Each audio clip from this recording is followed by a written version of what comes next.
सारे किसान भाइयों को सबको हाथ जोड़ के राम राम, सत श्री अकाल। साथियों, आज सरदार जगजीत सिंह डल्लेवाल जी के आमरण अनशन का 68वां दिन है। आजाद भारत का सबसे लंबा और सबसे बड़ा ऐतिहासिक सत्याग्रह चल रहा है और जिन मांगों को लेकर सत्याग्रह चल रहा है तो सबसे बड़ी एक डिमांड है वो है एमएसपी गारंटी कानून। लेकिन आज जो हम चर्चा करेंगे, आज का जो बजट था हमारे देश का, सभी देशवासियों को इस दिन का इंतजार होता है कि भाई बजट में क्या घोषणा करी जाएगी, बजट में हमें क्या मिलेगा, ये सारी चीजों का बड़ा इंतजार रहता है। तो इसीलिए हमने शीर्षक भी रखा कि आज बजट में किसानों को क्या मिला। अगर मैं ओवरऑल आपको बताऊं तो आज बजट में किसानों को सिर्फ निराशा मिली, निराशा के अलावा और कुछ किसानों को नहीं मिला। हमारी केंद्र सरकार इस बजट के माध्यम से किसानों की एक उम्मीद पे भी खरा नहीं उतर पाई। अगर मैं बजट की बात करूं अपने देश के, तो आज जो हमारे देश का जो बजट था वो टोटल बजट था 50,65,345 करोड़ रुपए का, और खेती का जो बजट था उसमें से वो था 1,71,437 करोड़ रुपए का। तो टोटल बजट का परसेंटेज देखें तो वो हो गया 3.38%। सबसे बड़ी और सबसे हैरानी की बात पहली यही है कि किसान समाज पूरे देश की आबादी का 50% से भी अधिक हिस्सा बनाता है। तो देश की आबादी का 50% से अधिक हिस्सा बनाने वाले किसान समाज के लिए बजट जो अलॉट किया गया वो टोटल बजट का मात्र 3.38% किया गया। सबसे बड़ा अन्याय तो ये है, जो खेती सेक्टर, जो कृषि सेक्टर पूरे देश की रीढ़ है, कोरोना के समय जब पूरे देश की अर्थव्यवस्था 26% श्रिंक कर गई थी, कम हो गई थी, उस समय एकमात्र कृषि क्षेत्र ऐसा क्षेत्र था जो 3.6% की पॉजिटिव दर से ग्रोथ कर रहा था और पूरे देश का पेट भरने का काम किया उस दौर में भी। तो उस कृषि सेक्टर के लिए टोटल बजट का मात्र 3.38% ही अलॉट करना सबसे बड़ा अन्याय तो ये है। आगे अगर हम बात करें तो जो सरदार जगजीत सिंह डल्लेवाल जी 68 दिनों से आमरण अनशन कर रहे हैं, जिनको पूरे देश भर में व्यापक जन समर्थन मिल रहा है, जिस मेजर मांग के लिए एसकेएम नॉन पॉलिटिकल और किसान मजदूर मोर्चा पिछले लगभग 12 महीने से आंदोलन कर रहा है, उनमें से सबसे बड़ी मांग है एमएसपी गारंटी कानून। तो देश के किसानों को उम्मीद थी कि इस बजट में हमारी सरकार कोई एमएसपी गारंटी कानून के ऊपर भी कोई चर्चा करेगी, उस पर भी कोई फैसला लेगी, लेकिन किसानों के हाथ सिर्फ निराशा लगी। ये एमएसपी गारंटी कानून क्यों जरूरी है वो आपको मैं एक देसी भाषा में मैं आपको एक समझा देता हूं। मैं कहूंगा भाई एक वीडियो दिखाएगा। ये एक वीडियो है हरियाणा के कैथल जिले की। एक किसान है गुरविंदर सिंह, उसके खेत में गोभी की फसल खड़ी, बहुत बढ़िया गोभी लगी हुई, लेकिन उसको पैसा बिल्कुल कुछ नहीं मिल रहा।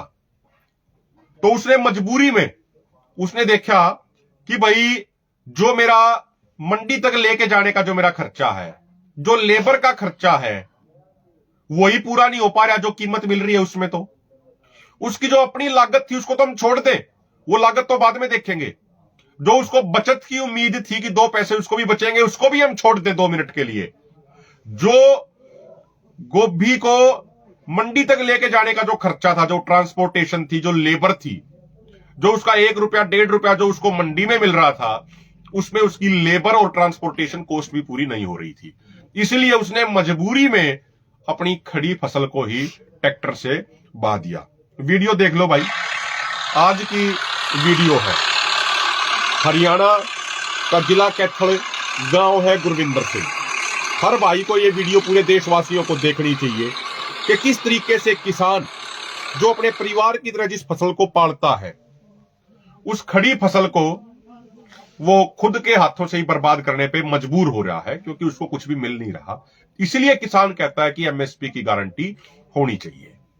आज हमारी जो देश की वित्त मंत्री हैं माननीय निर्मला सीतारमण जी, उन्होंने 8वीं बार बजट पेश किया उन्होंने जब वो ग्रोथ के इंजन्स बता रही थी कि देश की ग्रोथ के ये इंजन्स हैं, तो उन्होंने एक इंजन बताया एग्रीकल्चर सेक्टर, और सबसे पहले आज उन्होंने एग्रीकल्चर के विषय पे ही बोला।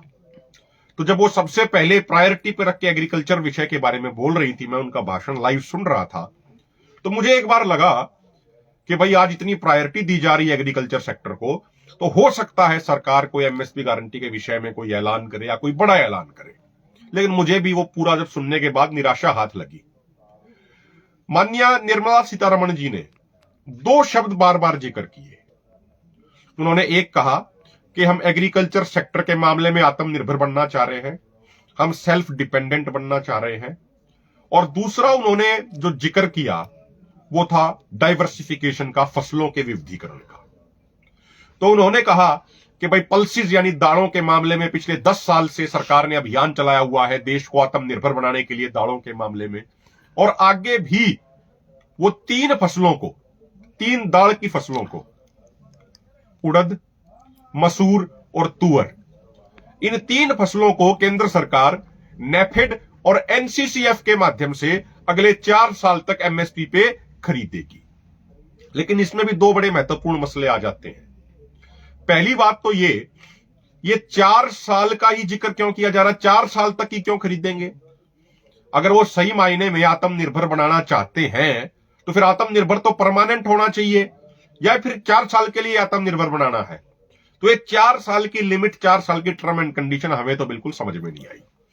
वो कह रही थी कि दलहन और तिलहन के मामले में आत्मनिर्भर बनना है।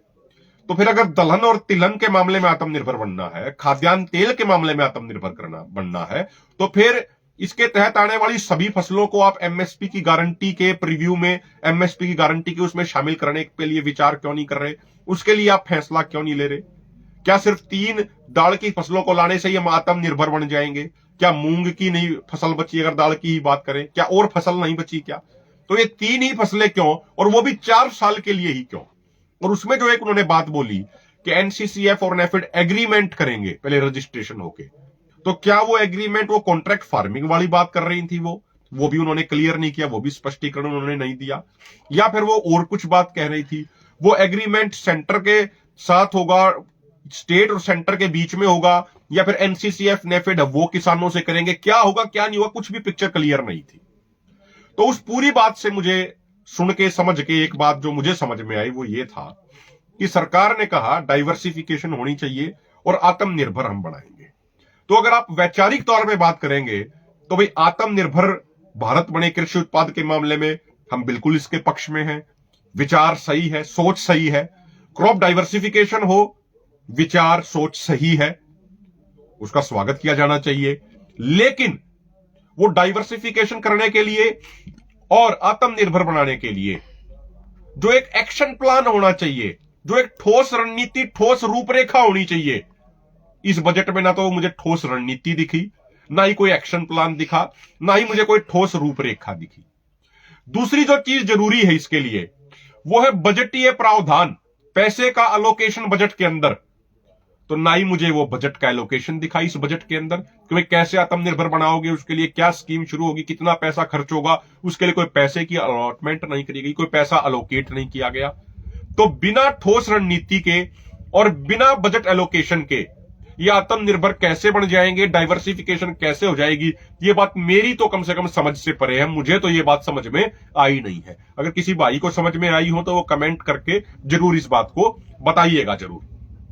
दूसरी बात साथियों जो समझने की है कि भाई अभी भी मैं 3 महीने पहले की मैं एक रिपोर्ट पढ़ रहा था, हालिया समय में अर्जेंटीना और ब्राजील से 20,000 टन दालें मंगवाई हैं। और हमारी वित्त मंत्री जी कह रही हैं कि पिछले 10 साल से पूरे जोर शोर से पल्सेस में आत्मनिर्भर बनने का अभियान चल रहा है। तो 10 साल अभियान चलने के बाद अगर हमें अर्जेंटीना और ब्राजील से 20,000 टन दालें मंगवाई जा रही है, पिछले साल ओवरऑल मोजाम्बिक से, अन्य देशों से दाल आई 31,170 करोड़ रुपए से अधिक की दालें आई। तो 10 साल प्रयास करने के बाद ये स्थिति है, एक बड़ा प्रश्न है। और पहले वाली सरकारों ने क्या किया 10 साल पहले से, उनके ऊपर भी एक बहुत बड़ा प्रश्न है। वो भी अपनी जिम्मेदारी से बच नहीं सकती, वो भी अपनी जिम्मेदारी से भाग नहीं सकती। अब अगली बात साथियों जो बहुत महत्वपूर्ण है और जो बात समझने की है, उन्होंने कहा वो बात कर रहे थे ऑयल सीड्स के मामले, खाद्यान्न तेलों की भी बात हुई। पिछले साल की बात करें, 1,41,000 करोड़ का खाद्यान्न तेल मलेशिया इंडोनेशिया से मंगवाए गए, जिसमें से मेजॉरिटी पाम ऑयल था।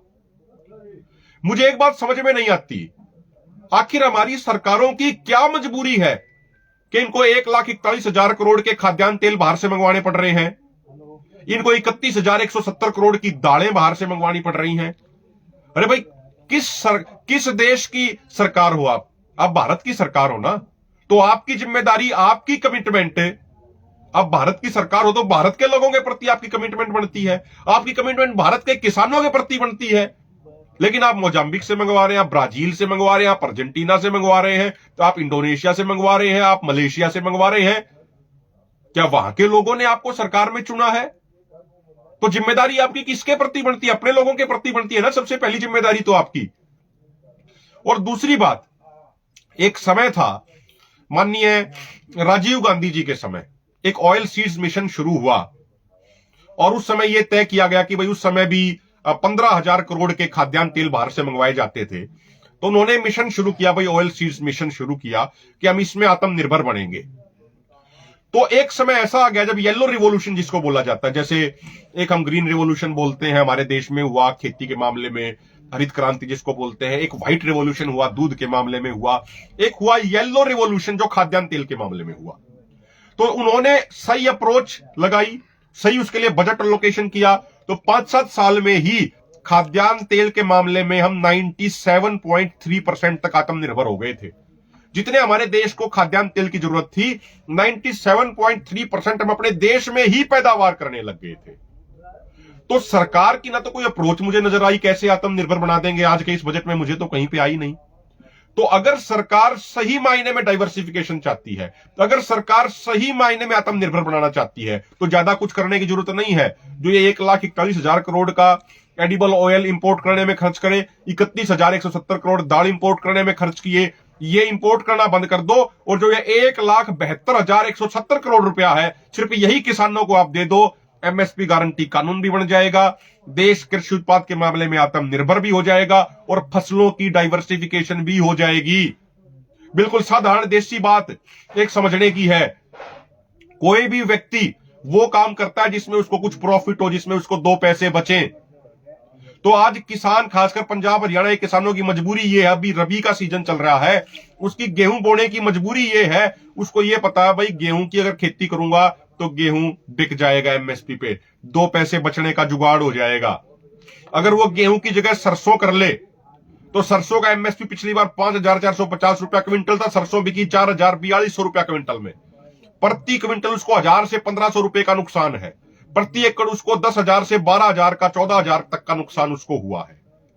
तो वो गेहूं को तभी छोड़ेगा जब उसके ऑल्टरनेटिव जो फसल है उस पे एमएसपी की गारंटी होगी कि हाँ भाई ये एमएसपी पे बिकेगा ही बिकेगा, कोई चिंता करने की बात नहीं है। मैं उदाहरण देता हूं छोटा सा, मैं कई बार उस उदाहरण को देता हूं। 2020-21 में कोरोना आया, उसके बाद मलेशिया इंडोनेशिया से पाम ऑयल का इंपोर्ट बंद हो गया।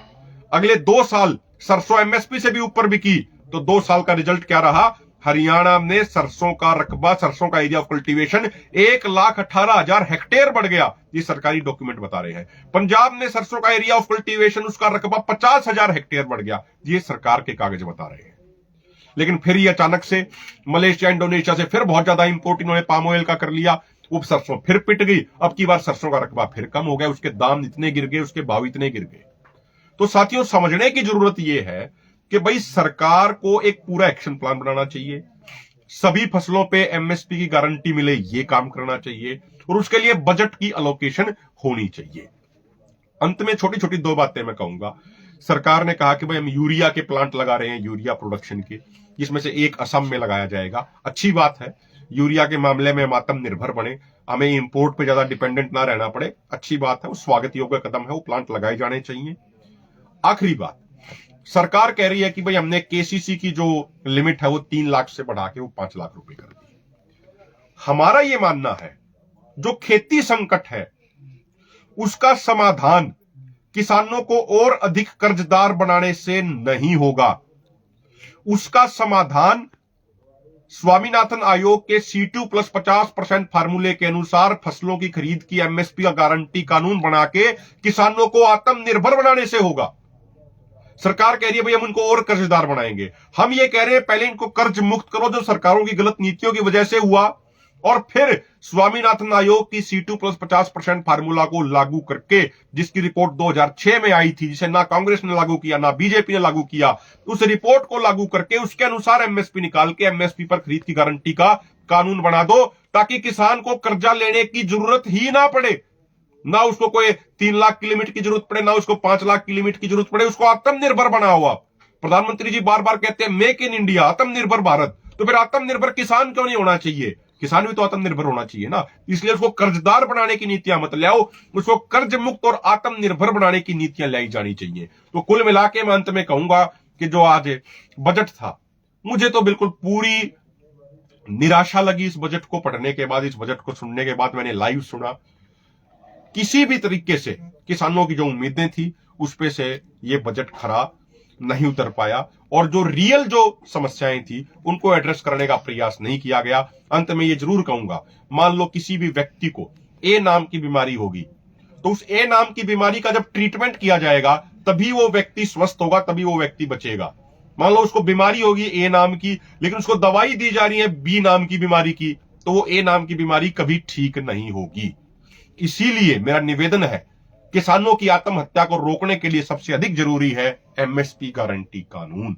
तो माननीय प्रधानमंत्री नरेंद्र मोदी जी को पार्लियामेंट की जो परमानेंट कमेटी ऑन एग्रीकल्चर है उसकी रिपोर्ट को, जो सर्वसम्मति से रिपोर्ट दी गई है, उसको स्वीकार करते हुए, उसको मानते हुए, उसको लागू करते हुए तुरंत प्रभाव से MSP गारंटी कानून बनाना चाहिए। आप सबका बहुत बहुत धन्यवाद। और ये जरूर कहेंगे जो ये वीडियो है, इस वीडियो को अधिक से अधिक शेयर करो, और जो जानकारियां हमने दी हैं उस जानकारियों को अपने तरीके से अपनी वीडियो में भी बोल के अपने साथियों को भी पहुंचा के आप जरूर अधिक से अधिक लोगों तक पहुंचाएं। जब हम शिक्षित होंगे, जब हम जागरूक होंगे, तभी अपनी लड़ाई मजबूती से लड़ सकते हैं। बहुत बहुत शुक्रिया।